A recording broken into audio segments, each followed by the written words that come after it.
Bienvenue à tous sur le plateau d'Al Janoubia TV. Bienvenue dans ce nouveau numéro de l'émission L'Entretien. Alors aujourd'hui, on va parler du marché du halal, en quelque sorte, avec un nouveau concept qui est né et qui est le bio halal. Comment mélanger, comment intégrer le bio dans ce marché du halal qui, en France par exemple, hein, on parle de chiffres extraordinaires, on parle de 5 milliards d'euros par an, je ne sais pas, je n'ai pas été vérifié, mais c'est le chiffre qui revient le plus souvent. Alors avec deux acteurs justement de ce marché-là, et c'est deux innovateurs puisqu'ils viennent avec ce concept-là du bio halal, via leur structure nouvelle qui s'appelle Aya Bio Halal. Thomas à ma gauche et Adil à ma droite. Comment vous est venue d'abord cette idée? Alors, je vais prendre la parole parce qu'en fait, l'idée... C'est Adil Madani. C'est ça, tout à fait. L'idée est née il y a 5 ans auparavant, voire 6 ans maintenant.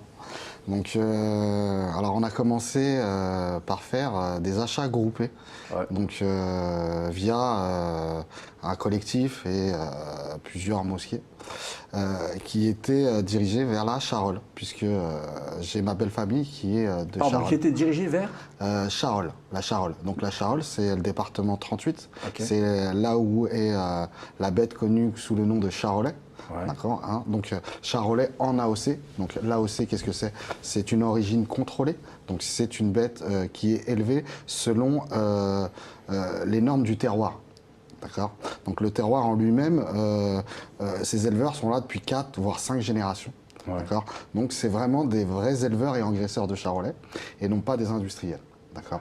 Donc on a comme voisins ces gens-là. Donc on a commencé à acheter chez eux en direct, hein, donc chez l'éleveur. Mais au début c'était simplement du partage équitable, ce qu'on appelle en arabe l'ouzira. Donc le partage équitable existait chez nous déjà il y a très longtemps. Donc on prenait ces bœufs entiers, on faisait un partage équitable, on était une dizaine de familles, une quinzaine, et notamment on arrivait à avoir de la viande de très bonne qualité, bio, puisqu'elle était élevée dans un terroir avec de la nourriture biologique, et à avoir des tarifs défiant toute concurrence. Donc on a commencé à acheter ces produits-là directement chez nos fermiers, et par la suite on a continué. Donc on a eu de plus en plus de demandes, donc les demandes elles étaient... vraiment, on ne pouvait pas s'y tenir. Donc, on a pris l'idée d'en faire complètement un métier. Donc, mon métier à la base, c'est acheteur d'animaux vivants. Hein, d'accord, je ne suis pas boucher. Ouais. Donc, j'achète des animaux, ce qu'on appelle sur pied, ce qu'on appelle dans le jargon un chevillard. Donc, des bêtes avec des conformations belles. Donc, où elles ont un taux d'engraissement bien fait. Donc, une bête, elle ne mange pas comme on peut le croire toute seule. Non, elle est suivie par ce qu'on appelle, nous, un entraîneur. Donc, un entraîneur, qu'est-ce qu'il fait l'entraîneur? C'est l'éleveur. C'est l'éleveur. Donc, c'est-à-dire il va donner un aliment à la bête selon une période de l'année. Ouais. D'accord. Donc, c'est comme si nous, les bêtes, c'est comme des enfants. Ouais. C'est-à-dire qu'elles vont manger tout ce qu'elles aiment. Alors, c'est pas bon pour elles. Donc, c'est comme les enfants qui vont manger des bonbons, des chocolats, du gras, et ils vont. C'est pas du tout ce qu'il faut pour faire une bonne bête. Ce qu'il faut pour faire une bonne bête, c'est un bon éleveur. Donc, elles sont à la prairie en permanence, mais surtout, en hiver, elles sont envoyées vers l'orge parce qu'elles ont besoin de plus d'engraissement. En été, donc, elles iront vers d'autres choses, d'accord. Et à la finalité de la saison, on a des bêtes finies. D'accord. Donc pour avoir une bête finie, après elle est calibrée plus ou moins avec, au moment de l'abattage, avec comme forme la norme Europe. E, U, alors après on a le R, le O, le P pour le plus médiocre. Et nous, la société Aya, on est aujourd'hui à la recherche que des bêtes E. E, c'est ce qu'on appelle l'excellence. Donc, c'est-à-dire, c'est la bête, la vraie bête. Qui a eu un bon entraîneur. Exactement, tout à fait. Qui a été bien nourrie et surtout, qui a pu aller au pré quand elle voulait, qui a vraiment vécu, d'accord, hein. Pour nous, on est d'accord qu'une ferme, une bête qui a été enfermée ne fait pas partie ni du bio ni du halal, on y reviendra tout à l'heure, en vous expliquant que pour nous, le bio et le halal est indivisible. Voilà. D'accord. Bon, moi, je vous ai pas caché que c'est quelque chose à laquelle c'est une question vraiment à laquelle je suis hyper sensible, parce que Toute la communauté d'ailleurs, Nader. Devrait, j'ai pas l'impression. J'ai pas l'impression que toute la communauté y est sensible. En tout cas, c'est en progression, mais c'est vrai qu'il y a une évolution qui se fait. Qui se fait. Ouais. On en a conscience. On a D'accord. conscience. On a Bah, la sans preuve, cesse des vous retours. êtes là. C'est que vraiment, il y a une conscience qui se fait.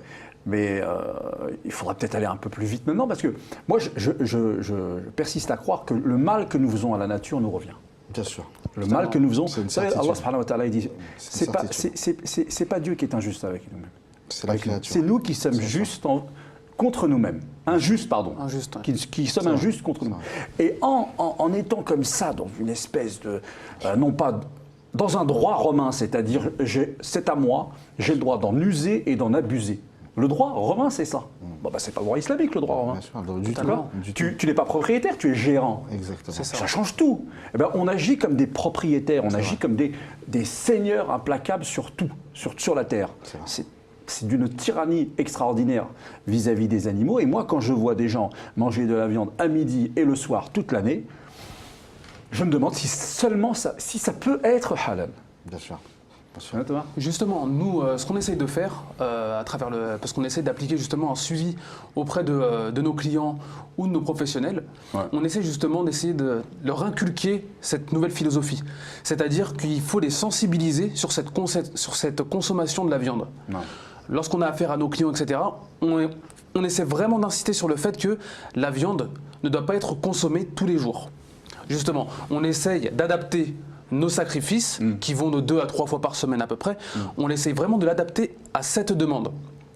Et au bout d'un moment, nous on le voit très bien, nos clients fidèles d'ailleurs, ne se rendent jamais à la boutique généralement 2-3 fois dans la semaine.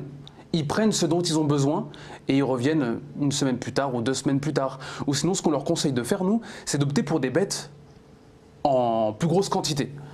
Déjà, dans un premier temps, ils vont bénéficier de tarifs plus avantageux et en plus de ça, ils vont pouvoir optimiser leur consommation de viande.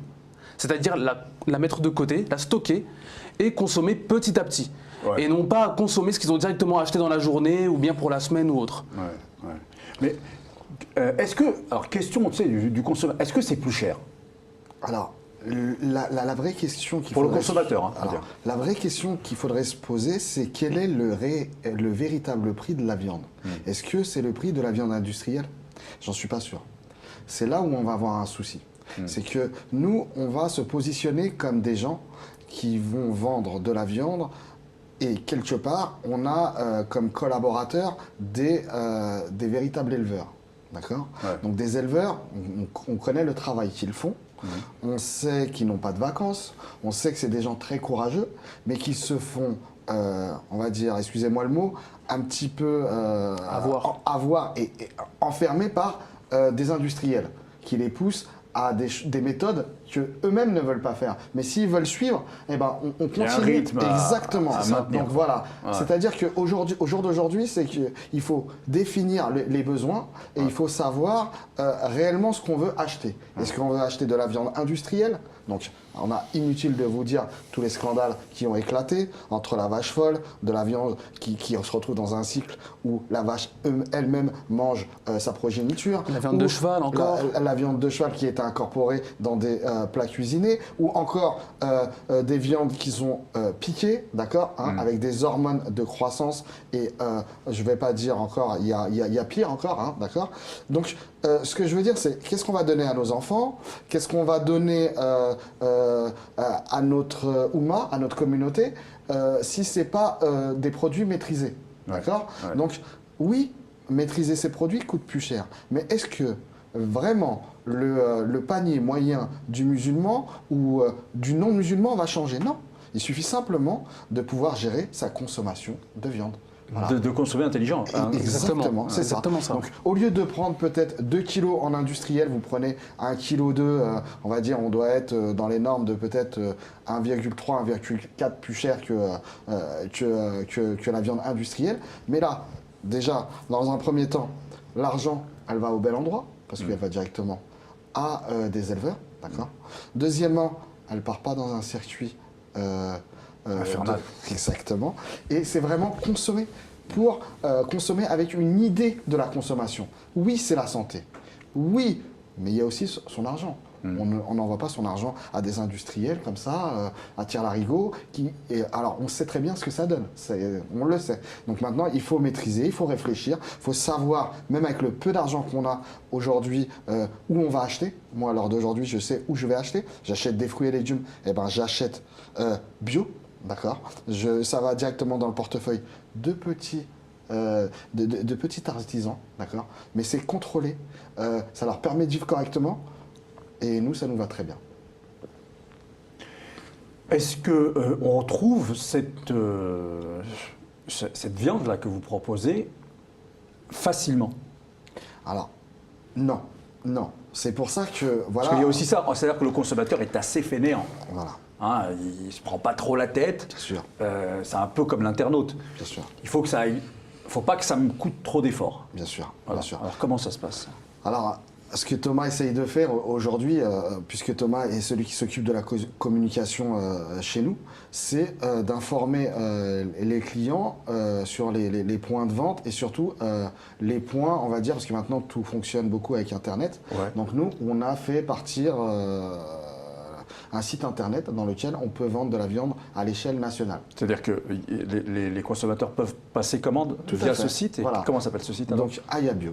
Ayabio. C'est notre site Ayabio, directement. Ayabio Halal, directement. AYK. Voilà, Ayabio. tout C'est ça. simplement, on y va directement et là du coup on peut consommer ce qu'on veut. On peut prendre 3 bavettes, 2 entrecôtes, on a envie de viande à burger, on a envie de faire une raclette, on trouve tout ce qu'on veut dessus et du coup on clique et quand on clique et qu'on a fait l'achat du panier, 48 heures après, vous recevez un colis chez vous en réfrigéré, envoyé Ouais. par 48 heures après. Chronofresh, 48 voilà. heures. Chronofresh, c'est eux qui s'occupent de l'expédition et de la chaîne du froid. Ouais.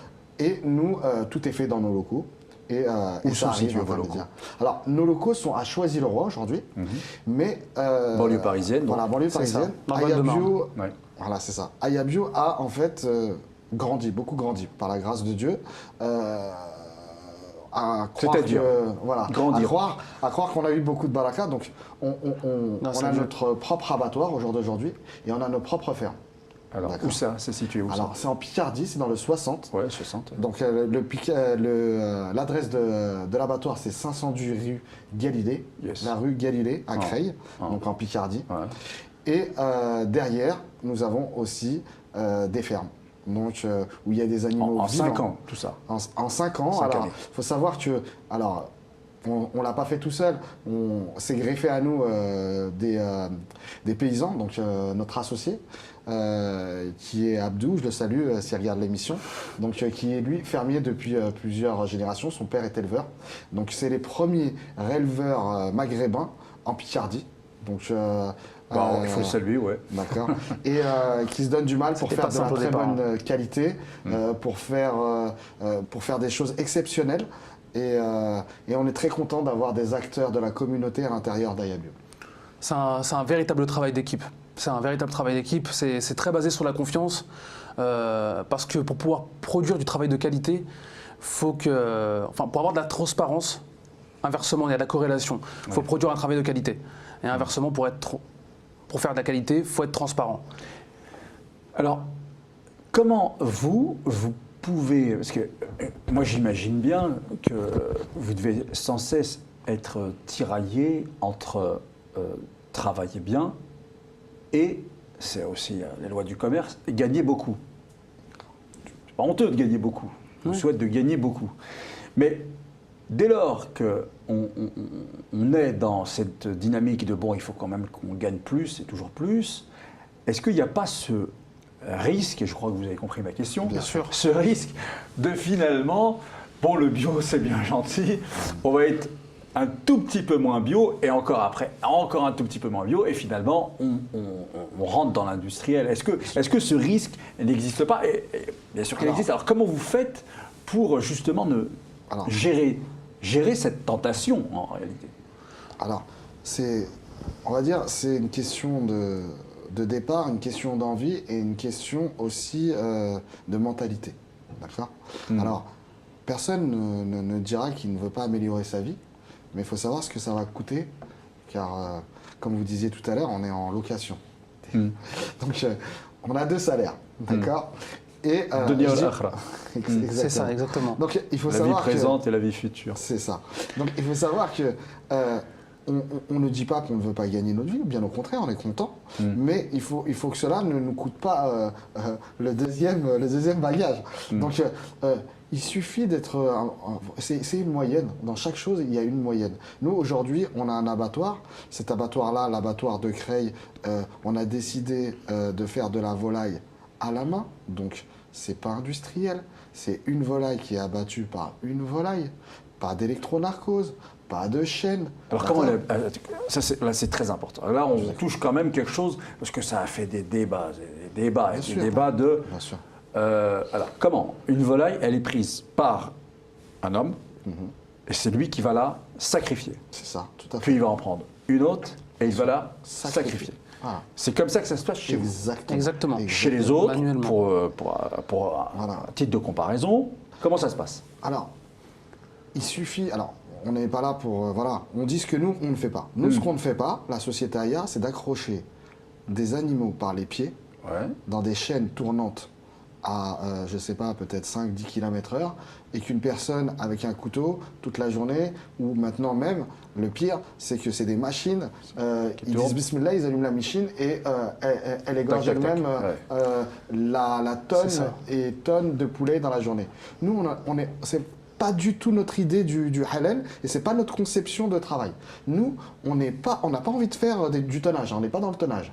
Nous, on est dans, allez, on fait 100 poulets, 200, 300, peut-être on peut aller avec plusieurs sacrificateurs, peut-être à 500, 600, 700 poulets jour, mais on veut pas faire plus, ça nous intéresse Ils pas. font combien les autres avec cette méthode-là?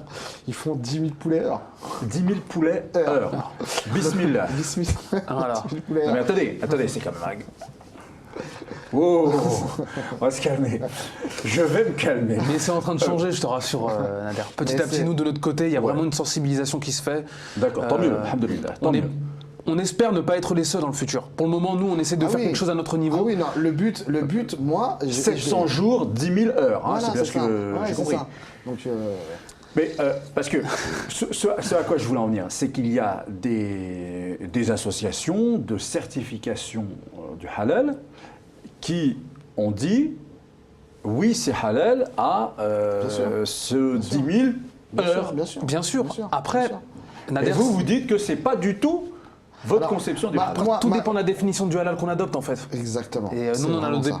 on en a adopté une qui est l'éthique du début jusqu'à la fin. Bah, le halal, ça ne peut être que l'éthique du début C'est jusqu'à la ça, fin. justement. Et nous, justement, ce qu'on essaie de faire, C'est ça. c'est qu'on essaie de communiquer là-dessus. D'accord. Par rapport à nos réseaux de communication. On essaie vraiment de sensibiliser nos clients, nos suiveurs aussi, de ce qu'est le halal selon Aya Bio. D'accord, Et nous, c'est l'éthique du début jusqu'à la fin. L'éthique dans la vie de l'animal et dans sa sacrification. d'accord. Donc, pour nous, le mot halal, ça veut dire quelque chose qui est légal pour nous. Légal, d'accord. Ah. C'est légal. Donc, est-ce que c'est légal d'enfermer des poulets dans le noir Toute sa vie. toute sa vie? Ah. Pour nous, c'est pas Est-ce que halal. ça peut être- Après, ah. s'il y en a d'autres qui ont d'autres définitions, bismillah, je suis prêt à les entendre, je suis prêt à discuter avec eux. C'est pas la nôtre. D'accord. Si abattre des poulets en face d'autres poulets, c'est la leur, c'est pas la mienne. Ensuite, D'accord. après Vous chacun- assumez cela. Non, mais Exactement. c'est bien Entièrement. d'assumer. Voilà. Entièrement, bien sûr. Voilà. Nous, c'est pas notre conception du halal. D'accord. Notre conception du halal, c'est d'appliquer les rites selon une sunna qui a été écrite, que tout le monde peut vérifier. C'est très simple. Tout le monde a des livres à la maison. Maintenant, il y a Google, comme on dit cher Google. Vous tapez et vous allez trouver les explications. Donc voilà, une bête, elle ne doit pas souffrir. Quand on prend une bête pendant l'Aïd et qu'on fait un abattage, on doit respecter cette bête-là. On ne doit pas montrer la lame. D'accord. Voilà, il faut lui apporter un petit peu à manger avant l'abattage. Donc il y a un tas de processus qui sont dits, qui sont véritablement le halal. Le halal, c'est pas Bismillah, Allahu Akbar. Ça, c'est un terme D'accord. dans le halal. ce qu'il faut dans le halal. D'accord. Mais c'est pas le halal entier. D'autant plus que, bon, il y a beaucoup de maladies. Je pense que Adil va aborder ce sujet. Mais personne ne le sait, enfin très peu de personnes en tout cas. Il y a beaucoup de maladies qui se développent liées à la maltraitance animale. Bien sûr. Au fait qu'elle soit apeurée avant de mourir. La viande de la bête, on la retrouve très tendue au moment où vous l'achetez dans un boucher lambda qui adopte sa vision du halal. Alors que nous, justement, pour pouvoir appliquer cette excellente qualité, mais à la fois notre définition du halal, on essaie de traiter nos bêtes correctement. Alors, et correctement, voilà. c'est plus que correctement. C'est de la meilleure des manières. C'est là-dessus où je voulais en venir, c'est que en fait, la personne qui est sérieuse dans le halal a une double récompense, d'accord? Je dirais même une triple. La première, c'est que sa bête, elle sera abattue dans un rythme dans lequel le créateur va l'accepter. D'accord? Donc son adoration sera acceptée. Donc ça, c'est là je la mets en première. Donc là, il y a un parce acte d'adoration. Un acte d'adoration. Donc ça, c'est la première. La deuxième, c'est qu'il va avoir une viande très tendre. Parce que l'animal va aller à l'abattage rassuré. D'accord? Alors oui, c'est un abattage, oui, c'est difficile, mais nous, on est là pour l'emmener. On est là pour l'aider, d'accord? À partir, d'accord? Et ensuite, au moment de la finition de l'abattage, cette viande va être tellement tendre que les clients viendront vers eux. Donc foncièrement, ils s'y retrouveront au niveau pécunier. D'accord? Ouais. Donc ça veut dire que, un, on maltraite pas la bête. Alors, on gagne Deux, partout, quoi. même de toute façon, c'est comme ça dans la vie. Il ne faut pas être pressé de gagner de l'argent tout de suite. Ouais. Je veux dire, on prend notre temps, on abat peut-être une bête, on aura peut-être plus de bénéfices, puisque la bête sera plus tendre, elle sera meilleure. On aura fait moins de bêtes, c'est vrai, on aura fait moins de bêtes, moins de tonnage, c'est vrai, mais on aura une qualité. Et cette qualité, elle vaudra un tarif. Et les gens, moi au jour d'aujourd'hui, si je devais choisir, est-ce que j'achèterais une bête plus chère, abattue, comme ceci, ou comme celle-là, en industriel, et l'acheter 3 € moins cher, j'opterais pour cette. Mais ça, c'est personnel. Et je pense que beaucoup de musulmans me De plus en rejoignent plus, là-dessus. en tout cas. Ouais, exactement. Thomas. Oui, c'est exactement De plus en ça. plus. Enfin, pour poursuivre ce que dit Adil, c'est exactement ça. Aujourd'hui, une grande partie des musulmans décident de consommer autrement. Et ça passe aussi par notre accompagnement. Bien sûr qu'on accompagne nos bêtes pour qu'elles soient sacrifiées de la meilleure des manières et pour qu'elles puissent atteindre une certaine excellence. Mais aussi, on cherche à sensibiliser nos clients, ceux qui veulent nous découvrir. Et on leur donne des habitudes des consommations, en tout cas des conseils. Ça passe par ce suivi-là. Et après, bien sûr, nous, on espère en tout cas, pour des questions de responsabilité, bien sûr, hein, vis-à-vis de notre religion, notre éthique, on espère que derrière, les mosquées ou autres peuvent aussi sensibiliser quant à notre Vous trouvez qu'elles n'ont consommation. pas œuvré dans ce sens? C'est pas à moi d'émettre un jugement, mais en tout cas, on pense que nos imams ont un mieux faire, devoir ouais. d'encadrement auprès de tous les sujets de notre communauté, qui peuvent concerner notre communauté de près ou de loin. Et la consommation fait partie d'un de ces sujets importants aujourd'hui, au même titre que les réseaux sociaux par exemple, Bien sûr. ou que plein de choses. La sexualité. Par exemple, c'est ce qui m'intéresse. aussi. Et d'ailleurs, c'est lié. Hein. Citer Socrate, qui n'était pas musulman, mais qui disait ton premier remède, c'est ce que tu manges. Bien sûr. C'est exactement. Autrement dit, c'est vrai. ta première maladie, c'est aussi Bien sûr. C'est vrai. ce que tu manges. On voit des maladies qui arrivent aujourd'hui et qui n'existaient pas auparavant, liées à notre consommation, à notre Non, mauvaise évidemment. consommation. Une anecdote, je fais mes courses dans un magasin bio avant d'en vendre nous-mêmes. J'avais vu une très vieille dame qui devait avoir 70-80 ans, européenne, française, avec qui je dialoguais. Je lui dis, ça fait longtemps que vous venez ici? Ça fait très longtemps. Je lui dis, moi, ça fait pas longtemps que je m'y suis mis, ça fait 2 ans. Tout. Elle me dit, je lui dis, mais c'est quand même un peu cher. Première question d'amateur qui rentre dans le bio. Et elle me dit, oui, mais ça vous évitera d'acheter des médicaments plus tard. Et elle m'a piqué. Tout de suite, on voit les gens qui ont C'est-à-dire compris. Voilà, on y gagne. C'est toujours ça aussi. C'est où l'échelle enfin, le sens des priorités. C'est ça. C'est ça. D'ailleurs, dernièrement, si je peux me permettre aussi, il y a eu un reportage qui a vu le jour sur TF1 pendant le 13h, où on faisait état d'un village italien où les personnes arrivaient à vivre jusqu'à plus de 100 ans. Ils s'approchaient en tout cas de la 90aine, 100 ans, mais sans aucun souci, tout en étant encore très en forme. Et ça surprenait beaucoup de téléspectateurs. Mais ils ont expliqué que la plupart des produits qu'ils consommaient, ils les produisaient eux-mêmes et qu'à base de produits naturels. Bien évidemment. Donc c'est à partir de ça aussi qu'aujourd'hui on cherche à vivre longtemps. Mais bon, personne ne sait où est-ce qu'on va terminer. Hein. Bien sûr. Mais en tout cas, tout le monde cherche à vivre longtemps et à vivre correctement pour pouvoir multiplier les actes d'adoration ou autres. Et ça passe par la nourriture. Et ça, les musulmans, comme tout le monde, toute l'humanité, doit savoir que manger bien, c'est s'assurer de la bonne santé. C'est s'assurer d'un équilibre. Aussi. C'est moins d'agressivité, parce que nos sociétés sont de plus en plus agressives. Mais on est uniquement dans le constat, elles sont de plus en plus agressives. Mais évidemment que ça vient aussi de comment vous mangez, comment vous dormez, tout cela a forcément un impact. Mais merci messieurs, en tout cas, d'être venus partager cela avec nous. Hein. Aya Bio, je ne sais pas si c'est .com.fr. Non, c'est Aya Bio. Aya Bio, sur Internet. Sur Internet. Vous êtes livré en 48 heures. Voilà. Et moi, s'il y a une dernière chose sur laquelle je voudrais sensibiliser, vous savez, il y a des hadiths qui nous viennent. S'ils nous viennent, ce n'est pas pour rien. Et on a trop peu, beaucoup trop peu, étudié, alors que les hadiths existent, quelle était l'alimentation du prophète Mohammed sallallahu alayhi wa sallam. À aucun moment vous trouverez qu'il mangeait de la viande tous les jours. Alors qu'il pouvait le faire. Peut-être pas à la Mecque, mais à Médine, il a largement les moyens de le faire dans la mesure où c'est le chef et que tout le monde se serait empressé de lui apporter ce qu'il voulait au moment où il l'aurait demandé. Or, le prophète Mohammed sallallahu alayhi wa sallam n'a jamais fait ce choix-là. Bon, là, c'est un hadith où il rentre, il n'y a rien à manger, je prends des dates, il n'y a même pas de date, je jeûne. Vous voyez?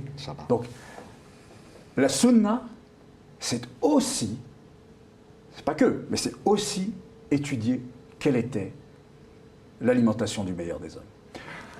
À bientôt pour un nouveau numéro de l'émission L'Entretien. Au revoir.